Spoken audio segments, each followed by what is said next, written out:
অনেক দিন আগের কথা। পলাশপুর গ্রামের পাশে এক বিশাল বড় বন ছিল। সেই বনে অনেক পশু পাখি বসবাস করত, আর তাদের সাথে টুনি নামের একটা পাখি তার ছেলে টুটুলকে নিয়ে একা থাকতো। কারণ কিছুদিন আগে তার স্বামী টোনার মৃত্যু হয়। টুনি তার ছেলে টুটুলের জন্য খাবার সংগ্রহ করত আর সুখে শান্তিতে দিন কাটাতো। টুনির দেওর টিটু পাশের গাছে তার বউ টিয়া আর মেয়ে টিনাকে নিয়ে থাকতো।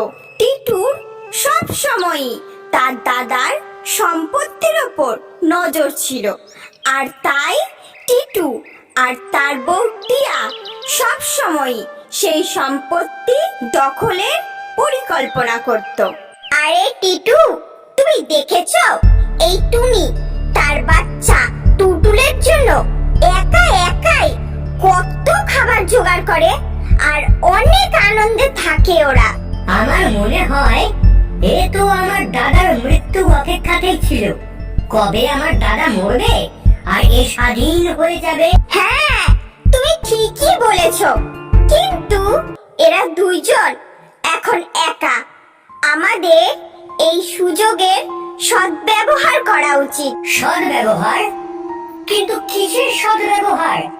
তুমি কোন সুযোগে সদ্ব্যবহারের কথা বলছো? আমি তো কিছুই বুঝছি না। টিটু, তুমি না জানার ভান করো না। তুমি ভালো মতোই জানো আমি কিসের কথা বলছি।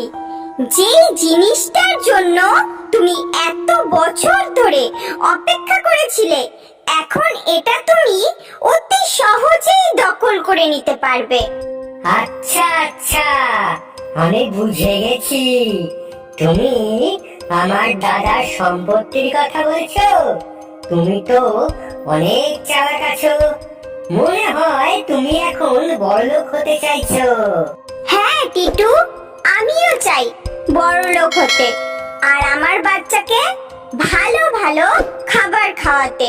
হ্যাঁ, এখন তো আমার দাদা মরে গেছে, আর আমার দাদার এই সব সম্পত্তি আমি কিছুতেই ওই টুনিকে পেতে দেব না। কিন্তু তুমি কি করবে যাতে করে এই সব সম্পত্তি তোমার হয়ে যায়? আরে আমার অবুঝ বউ, করার কি আছে? যেখানে আমার দাদা গেছে সেইখানেই আমি এই টুনিকে পাঠিয়ে দেব, মানে স্বর্গে। তার মানে তুমি টুনিকে মেরে ফেলবে? হ্যাঁ, তুমি একদম ঠিক বুঝেছো।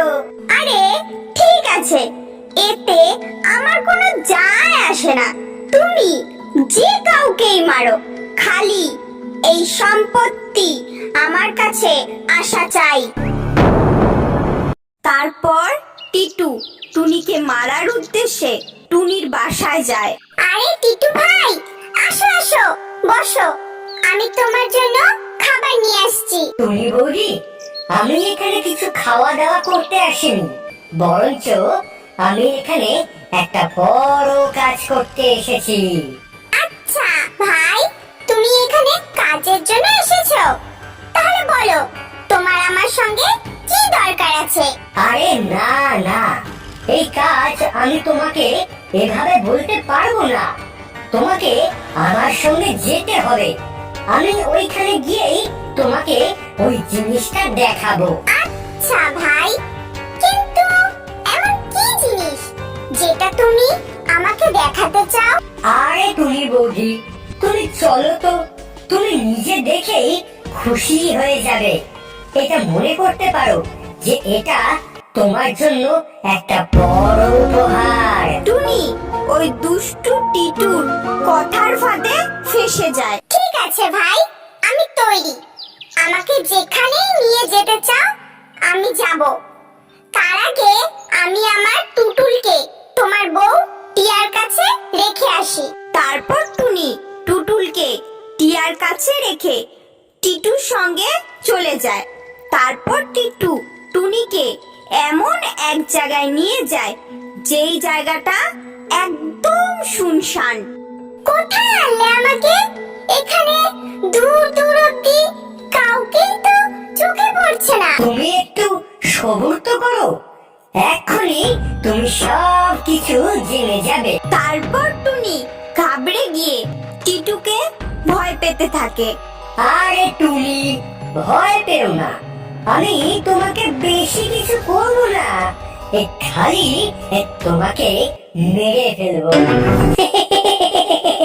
ভাই, আমি এমন কি করলাম যে তুমি আমাকে মেরে ফেলবে? তুমি আমাকে কেন মারবে?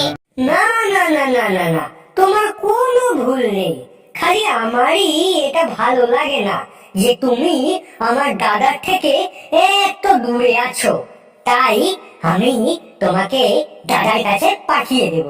এই বলে টিটু টুনির পেটে চাকু ঢুকিয়ে দেয় আর ওখানে টুনির মৃত্যু হয়। আর তখন টিটু ওখান থেকে বাসায় ফিরে আসে। আরে বউ, হয়ে গেছে আমাদের কাজ, এখন তুমি দেখো আমরা কত বড় লোক হয়ে যাই। কেন? তুমি মরে গেছে? আরে এটা তো অনেক ভালো কথা, কিন্তু একটা অনেক বড় সমস্যা হয়ে গেছে। এখন এই টুটুলকে কে সামলাবে? আরে বউ, এটা কোনো সমস্যাই না, এটা তো আমাদের জন্য অনেক ভালো কথা। আমরা একটা বিনা পয়সার কাজের লোক পেয়ে গেলাম, এখন থেকে তুমি একে দিয়ে সব কাজ করাতে পারবে, বুঝলে?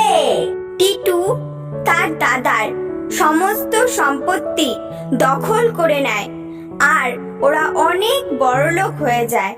আর ওদিকে টিয়া টুটুলকে দিয়ে ঘরের সব কাজ করায়। আরে আহাম্মক, তুই কি কথা বুঝিস না? বাজারে যা আর আমাদের জন্য খাবার নিয়ে আয়। আমরা আর কতক্ষণ এভাবে না খেয়ে থাকবো?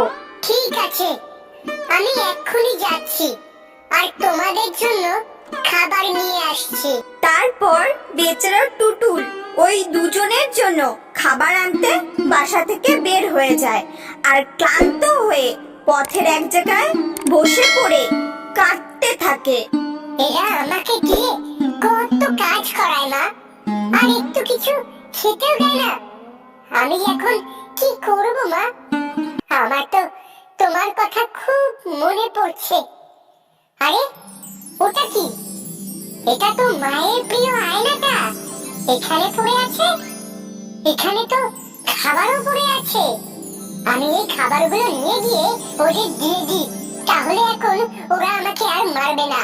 তারপর টুটুল ওখানে পড়ে থাকা সমস্ত খাবার আর মার আয়না নিয়ে বাসায় ফিরে আসে। এরপর রাতের বেলায় টিয়া আর টিটু খাবার খেয়ে ঘুমিয়ে পড়ে, কিন্তু টুটুলের ঘুম আসে না। ও মার প্রিয় আয়নাটা ধরে বসে থাকে। মা, তুমি বলে দাও আমি কি করব? ওরা আমাকে খুব মারে আর আমি এতদিন ধরে না খেয়ে আছি। আমার তো এখন ঘুমও আসে না মা। এই বলে টুটুল কাঁদতে থাকে। হঠাৎ করে আয়নায় টুনিকে দেখতে পায়। তারপর টুটুল মাকে দেখে অনেক খুশি হয়ে যায়। টুটুল, তুমি কেন কাঁদছো? তুমি তো অনেক বাহাদুর, তাই না? মা, এরা আমার সঙ্গে অনেক খারাপ ব্যবহার করে। এরা আমাকে মারে আর খেতেও দেয় না। সব কাজ আমাকে দিয়েই করায়। টুটুল, এরা তোর সঙ্গে এরকম করছে, এরা আমার সঙ্গেও অনেক খারাপ করেছে। এই টিটু আমার পেটে চাকু মেরেছে, এর জন্যই আমি মরে গেছি। এখন আমি এদের দুজনকে আর ছাড়বো না। আমি এদের শাস্তি দেওয়ার জন্যই এখানে এসেছি। টুনির আওয়াজ শুনে টিটু আর টিয়ার ঘুম ভেঙে যায়। আরে মূর্খ, কি করছিস ওখানে? ঘুমিয়ে পড়, তুই তো আমার ঘুম আসি না। এরপর টুনি খুব রেগে যায় আর আয়না থেকে বের হয়ে ওদের সামনে এসে দাঁড়িয়ে পড়ে। টিয়া আর টিটু টুনির আত্মাকে দেখে অনেক ঘাবড়ে গিয়ে পেতে থাকে। আরে তুমি তুমি তুমি এখানে কিভাবে আসলে? আমি তো তোমাকে মেরে ফেলেছিলাম। আরে তুমি দেখছো না, এটা টুনি না, টুনির ভূত। ওরে বাবা রে, ভূত ভূত ভূতকে আমার খুব ভয় লাগে। ভাই, আমি তোমাদের দুজনকে নিজের ভেবেছিলাম, কিন্তু তোমরা দুজন মিলে আমাকে মেরে ফেলেছো, আর এখন আমার বাচ্চার সঙ্গে অনেক খারাপ করছো। টিটু ভাই, আমি তোমার দাদার সঙ্গে দেখা করে এসেছি। তোমার দাদা এখন তোমাকে ডাকছে। এখন তুমি মরার জন্য তৈরি হয়ে যাও। এই বলেই টুনির ভূত সঙ্গে সঙ্গে টিটুকে মেরে ফেলে, আর এইভাবেই টিটুর পরিণাম খুব খারাপ হয়। টিটুকে এই অবস্থায় দেখে টিয়া নিজের ভুল বুঝতে পেরে শুধরে যায়। এরপর থেকে টিয়া তার মেয়ের পাশাপাশি টুটুলেরও দেখাশোনা খুব যত্ন সহকারে করতে থাকে।